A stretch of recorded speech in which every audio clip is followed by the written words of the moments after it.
Budget सत्र की शुरुआत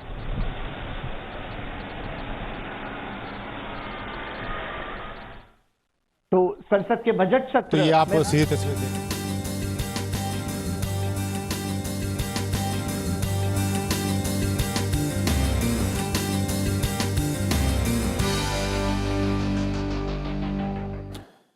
तो आपने देखा संसद के बजट सत्र की आज से शुरुआत हुई और राष्ट्रपति के अभिभाषण के साथ ही इसकी जो औपचारिकताएं हैं वो पूरी हुई हैं।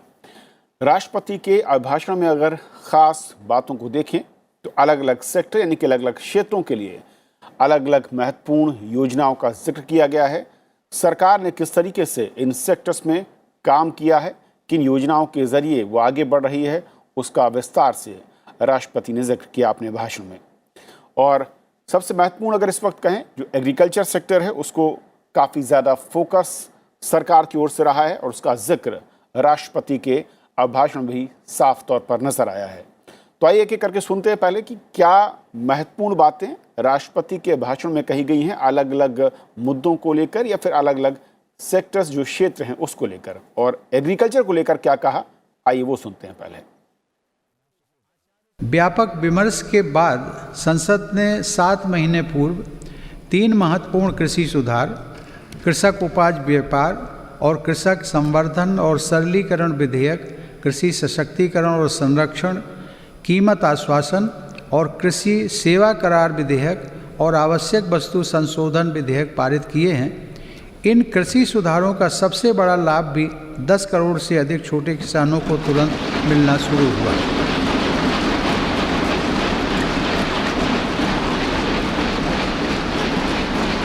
छोटे किसानों को होने वाले इन लाभों को समझते हुए ही अनेक राजनीतिक दलों ने समय समय पर इन सुधारों को अपना भरपूर समर्थन दिया था।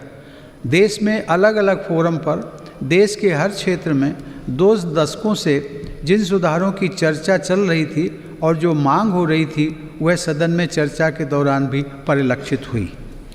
वर्तमान में इन कानूनों का अमलीकरण देश की सर्वोच्च अदालत ने स्थगित किया हुआ है। मेरी सरकार उच्चतम न्यायालय के निर्णय का पूरा सम्मान करते हुए उसका पालन करेगी। लोकतंत्र और संविधान की मर्यादा को सर्वोपरि रखने वाली मेरी सरकार इन कानूनों के संदर्भ में पैदा किए गए भ्रम को दूर करने का निरंतर प्रयास कर रही है। मेरी सरकार ने लोकतंत्र में अभिव्यक्ति की आज़ादी और शांतिपूर्ण आंदोलनों का हमेशा सम्मान किया है, लेकिन पिछले दिनों हुआ तिरंगे और गणतंत्र दिवस जैसे पवित्र दिन का अपमान बहुत दुर्भाग्यपूर्ण है। जो संविधान हमें अभिव्यक्ति की आज़ादी का अधिकार देता है वही संविधान हमें सिखाता है कि कानून और नियम का भी उतनी ही गंभीरता से पालन करना चाहिए। मेरी सरकार ये स्पष्ट करना चाहती है कि 3 नए कृषि कानून बनने से पहले पुरानी व्यवस्थाओं के तहत जो अधिकार थे तथा जो सुविधाएं थी उनमें कहीं कोई कमी नहीं की गई है, बल्कि इन कृषि सुधारों के जरिए सरकार ने किसानों को नई सुविधाएं उपलब्ध कराने के साथ साथ नए अधिकार भी दिए हैं।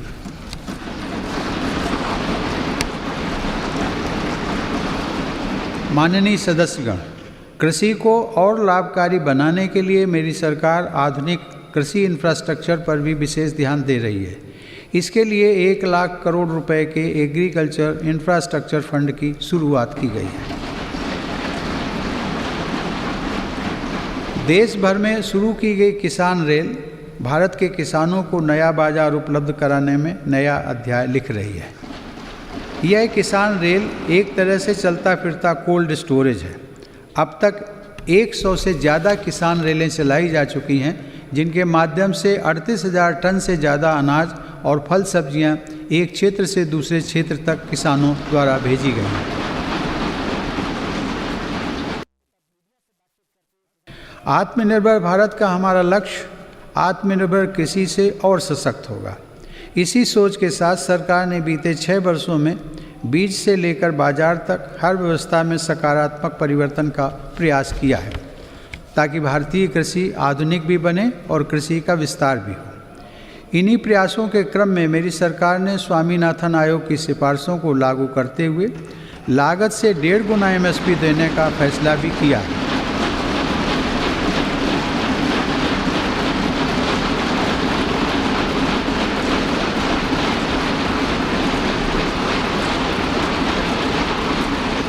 मेरी सरकार आज न सिर्फ एमएसपी पर रिकॉर्ड मात्रा में खरीद कर रही है, बल्कि खरीद केंद्रों की संख्या को भी बढ़ा रही है।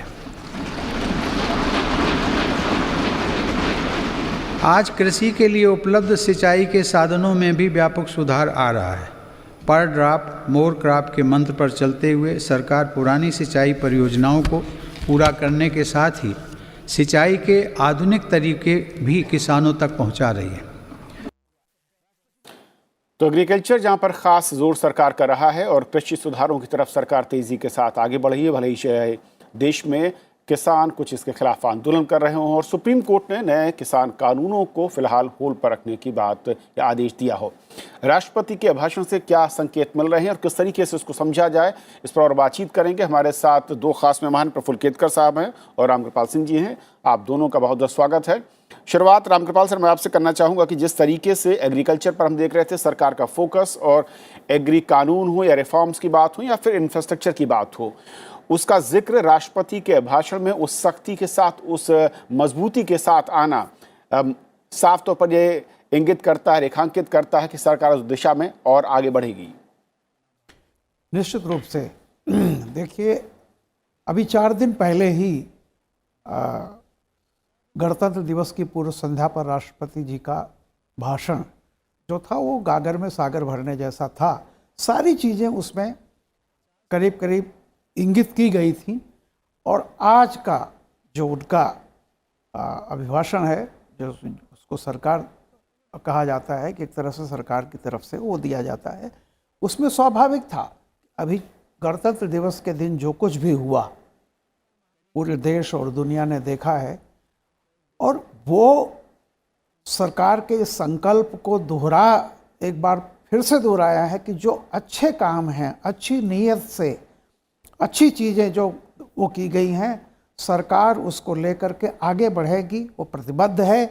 और ये सही है, बात सिर्फ इसकी नहीं है कि सरकार कह रही है।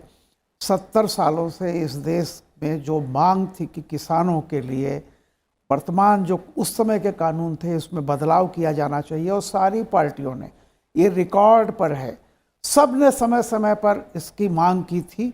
और इस सरकार ने, लेकिन वो सारी चीज़ें मांग होती थी, सरकारें आती थीं, उनकी पता नहीं क्या कारण थे, दबाव थे, क्या थे, क्यों नहीं इस कदम को उठाया गया। जो एसेंशियल कमोडिटीज़ एक्ट, यानी ये कानून तब का था जब पैदावार उत्पादन कम था, जिसकी किल्लत होनी थी।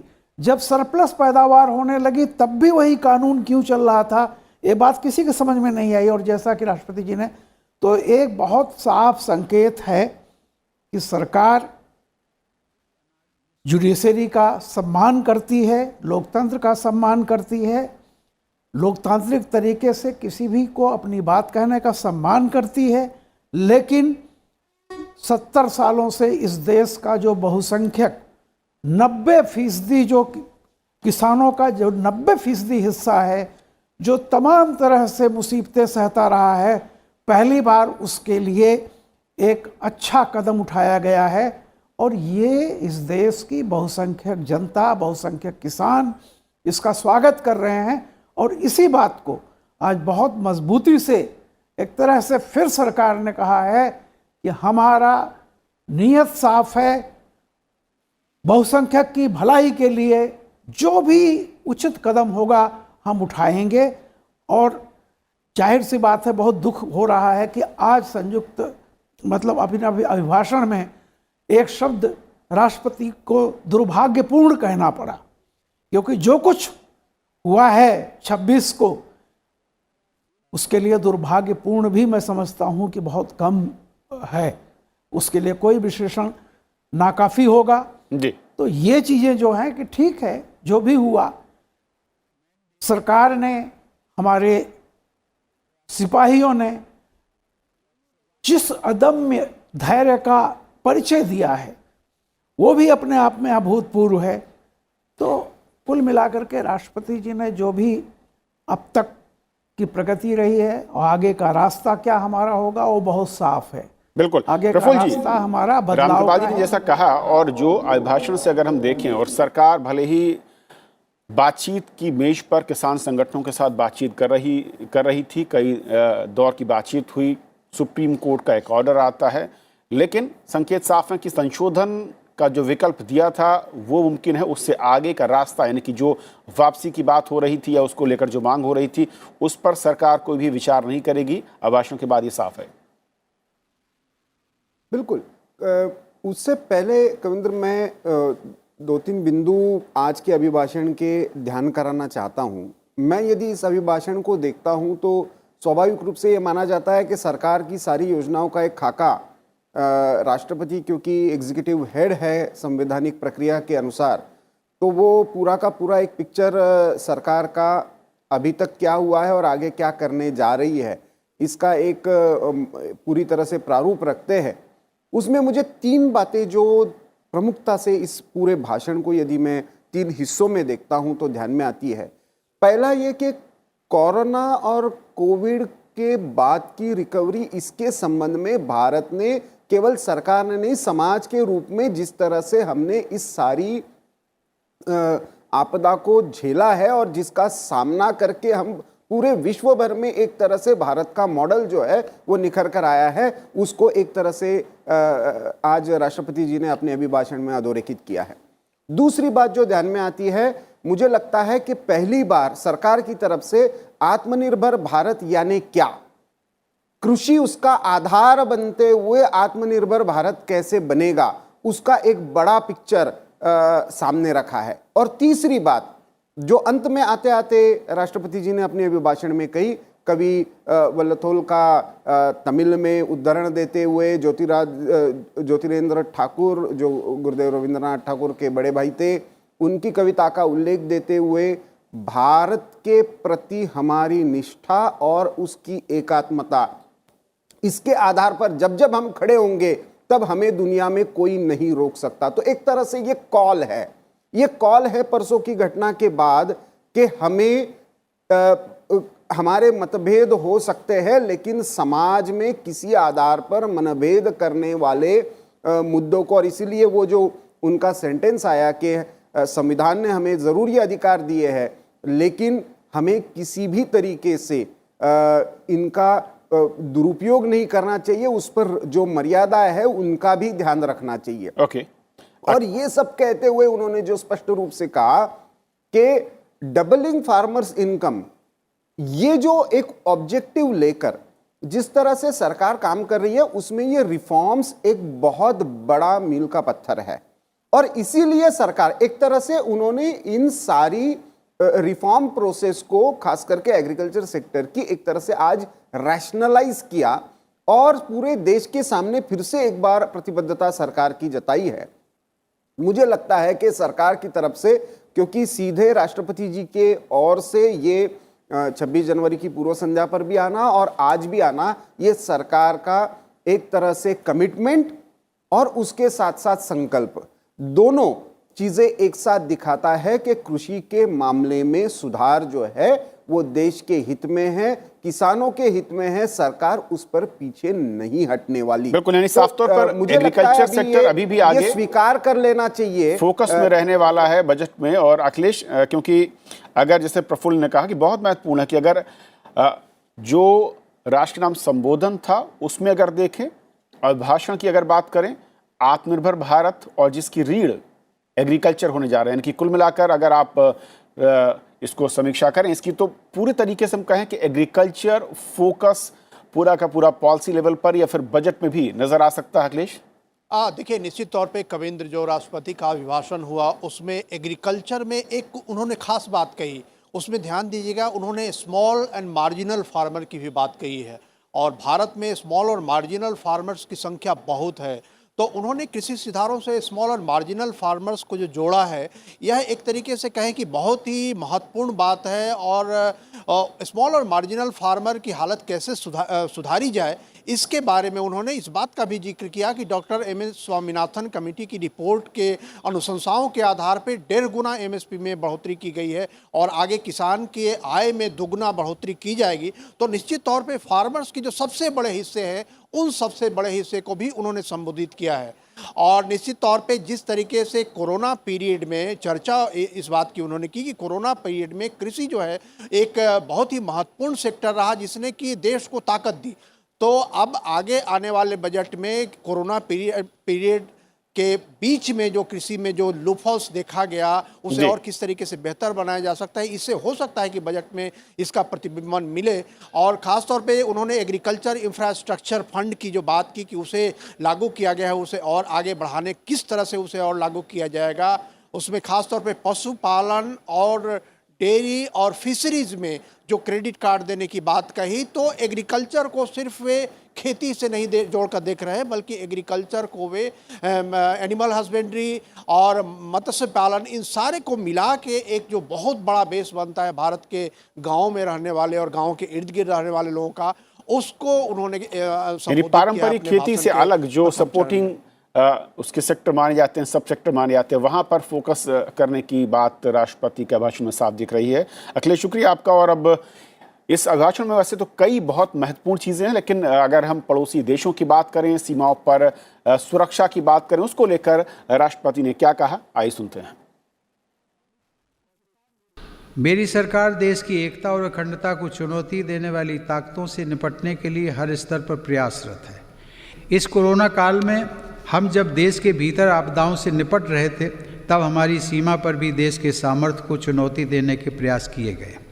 LAC पर द्विपक्षीय संबंधों और समझौताओं को दरकिनार करते हुए शांति भंग करने की कोशिश की गई, लेकिन हमारे सुरक्षा बलों ने न केवल पूरी सजगता, शक्ति और हौसले के साथ इन षड्यंत्रों का मुंह तोड़ जवाब दिया, बल्कि सीमा पर यथास्थिति बदलने के सभी प्रयासों को भी नाकाम किया।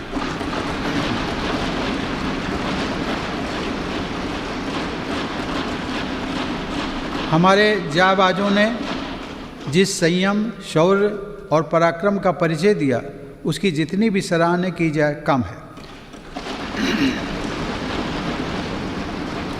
जून 2020 में हमारे 20 जवानों ने मातृभूमि की रक्षा के लिए गलवान घाटी में अपना सर्वोच्च बलिदान भी दिया।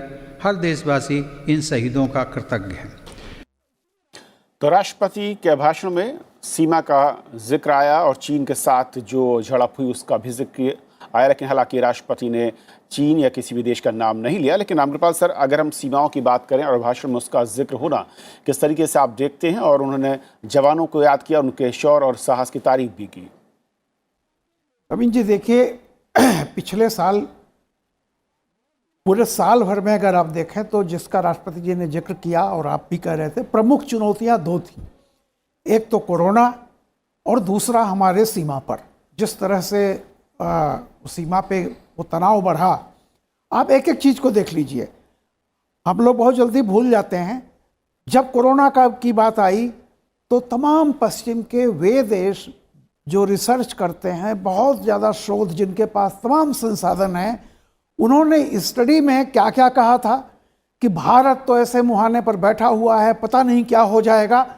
और आज याद कीजिए, आज वो दुनिया देख रही है, वो दुनिया भारत से कह रही है कि हमें भी वैक्सीन दे दीजिए। इसमें विकसित देश भी हैं और हमने, इस राष्ट्र ने वहाँ सफलता प्राप्त की। ऐसे ही जिस समय हमारा ये तनाव बढ़ा हुआ था, पूरी दुनिया को ये आशंका थी कि भारत पता नहीं क्या होगा, आगे चल करके क्या होगा, एडवांटेज किसको है, किस तरह से चीन। हमारे यहाँ खुद के देश में कुछ लोगों ने, कुछ ताकतें ऐसी हैं जो वोट की राजनीति से उबर नहीं पाती, उन्होंने क्या क्या भ्रम फैलाया। उसके बावजूद दोनों मोर्चों पर जो सफलता मिली है, आज सिर्फ हमें ही नहीं, पूरी दुनिया उस सफलता की कायल है। और पूरी दुनिया से बयान आए हैं, चाहे वो अपनी सीमाओं की सुरक्षा का मामला हो, और सीमाओं पर जिस सीमाओं के बारे में एक बहुत दिनों तक ये नीति रही कि विकास से बिना विकास ज़्यादा सुरक्षित सीमाएं होती हैं, आप सोचिए उसको पलटा गया 2014 के बाद से।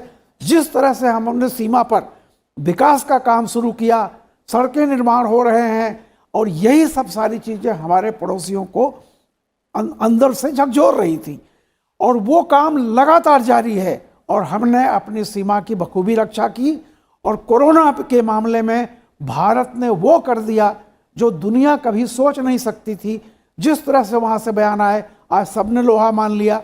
तो मैं समझता हूँ कि दोनों मोर्चों पर आज जो चिंता, मतलब ये चुनौतियाँ आई और हर चुनौती का किस तरह से सफलतापूर्वक हमने सामना किया, ये आज उपलब्धि का भी दिन है और आगे आने वाली चुनौतियों का साहसपूर्वक हम सामना कर लेंगे।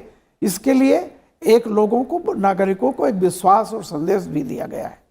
प्रफुल्ल, अगर चीन के मसले को देखें जिसका जिक्र भाषण में आया, और किस तरीके से आप देखते हैं इस मसले का भाषण में शामिल होना, और साथ ही साथ अगर हम उस दिशा में उठाए गए नीति या कदमों और रणनीति की बात करें, वह अपने अंतिम मुकाम तक पहुंच चुकी नजर आती है या फिर अभी इसमें कुछ और इंतजार?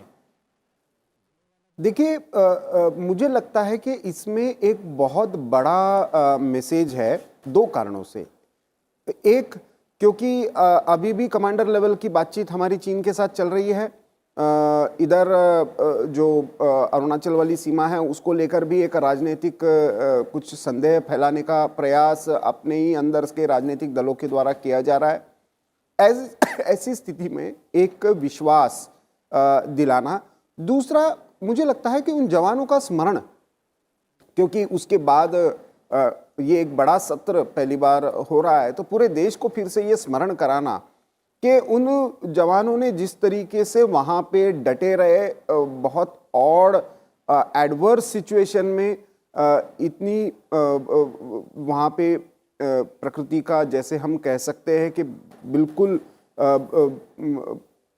मानव के रहने के लिए कहीं से भी, लेकिन ऐसी स्थिति में भी, ऐसी सर्दी में भी हमारे जवान न केवल डटे रहे, धैर्यतापूर्वक लड़े और अपने स्थानों को फिर से, हालांकि ये बाउंड्री डिफाइन नहीं है इसलिए इसके बारे में बहुत सारे कन्फ्यूजन्स रहते हैं, लेकिन हमने एटलीस्ट हमारी पोजीशंस को रिकवर कर लिया, चीन को पीछे ढकेला, और ऐसी स्थिति में ढकेला जब पूरा विश्व एक तरह से चीन के द्वारा जो एक प्रकोप कोरोना के रूप में एक तरह से चीन से उत्पन्न हुआ था, वैसी स्थिति में एक चीनी वायरस का ड्यूअल अटैक यदि किसी ने झेला तो वो केवल भारत ने झेला, और उसको सफलतापूर्वक उसका उत्तर भी दिया।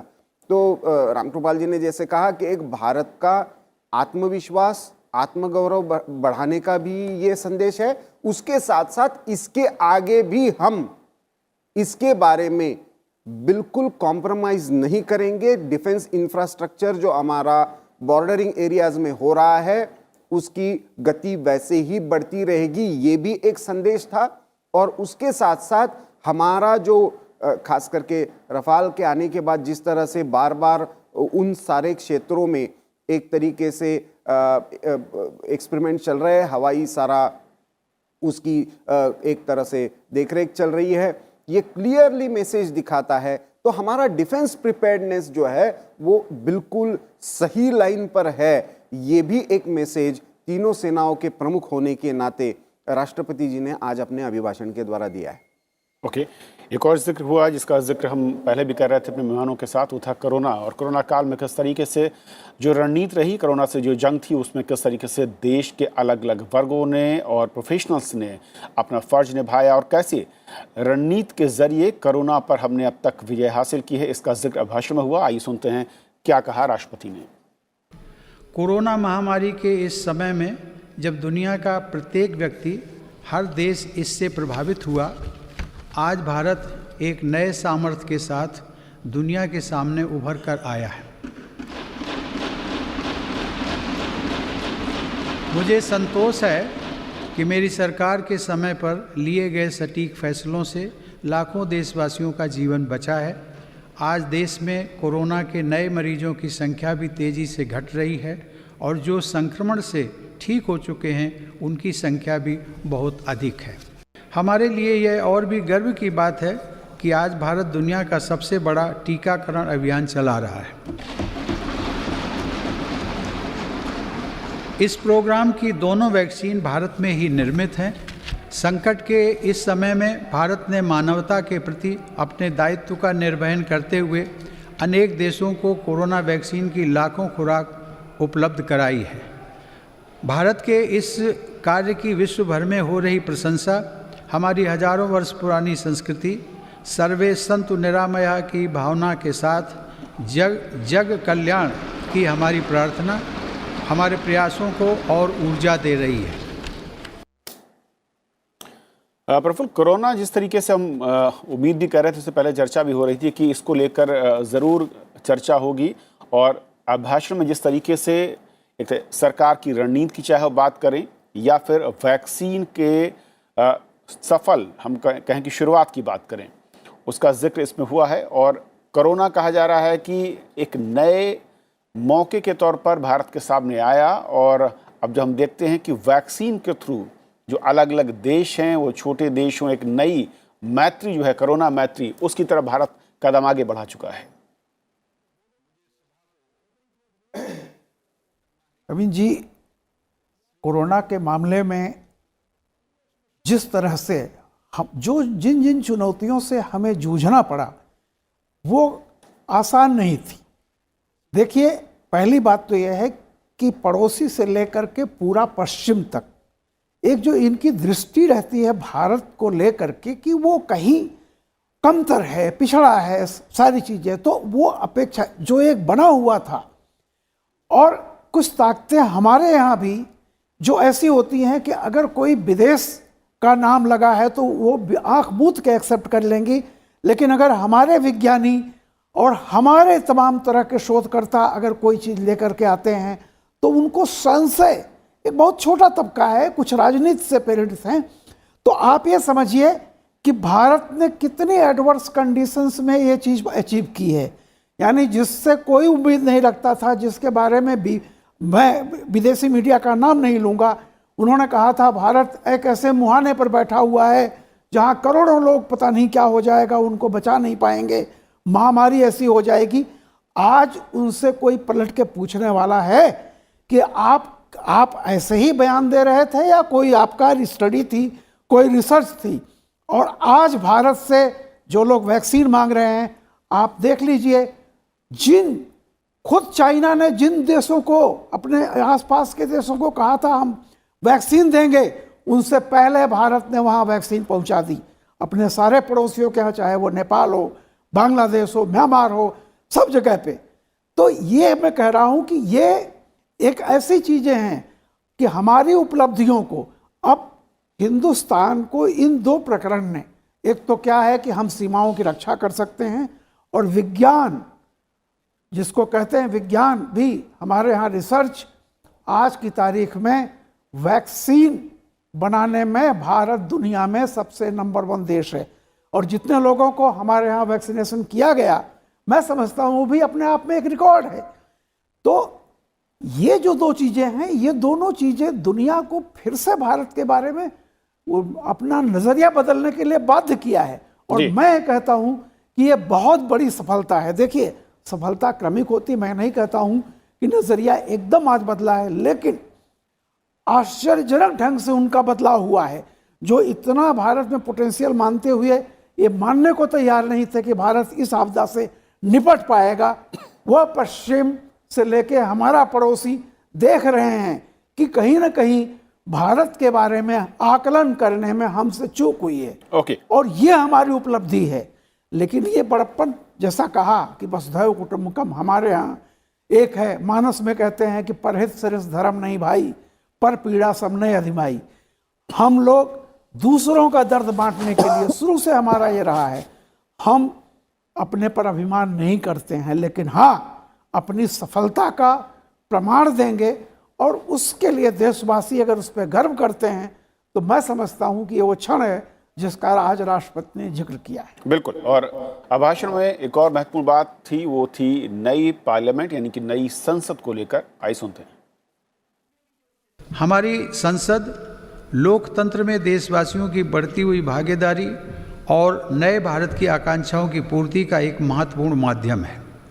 पहले की सरकारों में तथा संसद के सदनों में ये बात उठती रही है कि संसद की यह इमारत हमारी वर्तमान आवश्यकताओं को पूरा करने में अपर्याप्त सिद्ध हो रही है। संसद की नई इमारत को लेकर पहले की सरकारों ने भी प्रयास किए थे। यह सुखद संयोग है कि आज़ादी के 75वें वर्ष की तरफ बढ़ते हुए हमारे देश ने संसद की नई इमारत का निर्माण शुरू कर दिया।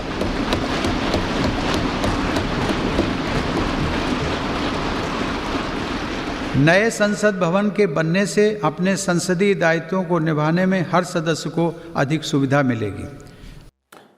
प्रफुल्ल गदकर जी, नई संसद देश के लोगों की बढ़ती ज़रूरतों के लिए उसकी एक मैं कहूँ कि तमाम आकांक्षाओं को पूरा करने के लिए एक नई संसद की शुरुआत, जिसका जिक्र भाषण में एक छोटा सा रिएक्शन चाहूँगा आपका।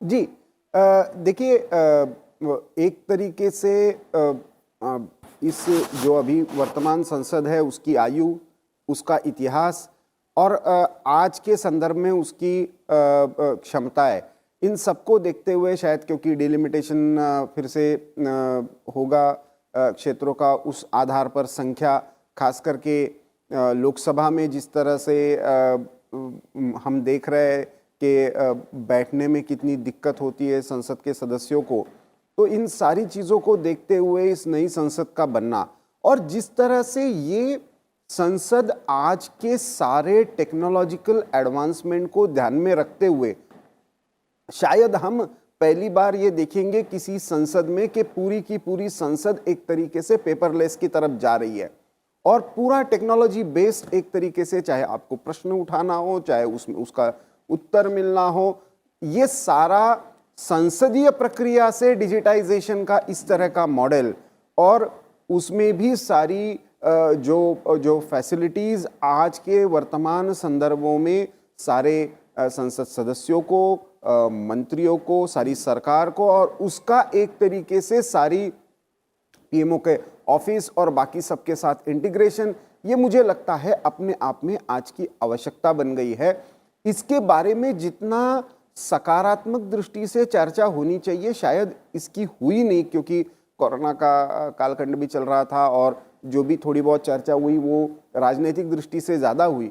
लेकिन मुझे लगता है उस इंफ्रास्ट्रक्चर के बारे में और उस इंफ्रास्ट्रक्चर की फैसिलिटीज़ के बारे में, क्योंकि बहुत बार आज की वर्तमान संसद की मरम्मत हो चुकी है, उसके खर्चे भी दिन ब दिन बढ़ते जा रहे हैं। ऐसे में इस नई संसद का बनना, भारत की दृष्टि से बनना और भारत की नई आवश्यकताओं के अनुसार बनना, इसका एक तरीके से एक महत्वपूर्ण संदेश आज राष्ट्रपति जी के अभिभाषण में आना, ये इतिहास में दर्ज होने वाली बात है और इस दृष्टि से मुझे लगता है कि इस संसद की बनने की प्रक्रिया को हमें देखना चाहिए। बहुत बहुत शुक्रिया आप दोनों मेहमानों का हमारे साथ इस चर्चा में जुड़ने के लिए, राष्ट्रपति के भाषण के महत्वपूर्ण बिंदुओं को हमारे दर्शकों को समझाने के लिए। आज फिलहाल इतना ही, नमस्कार।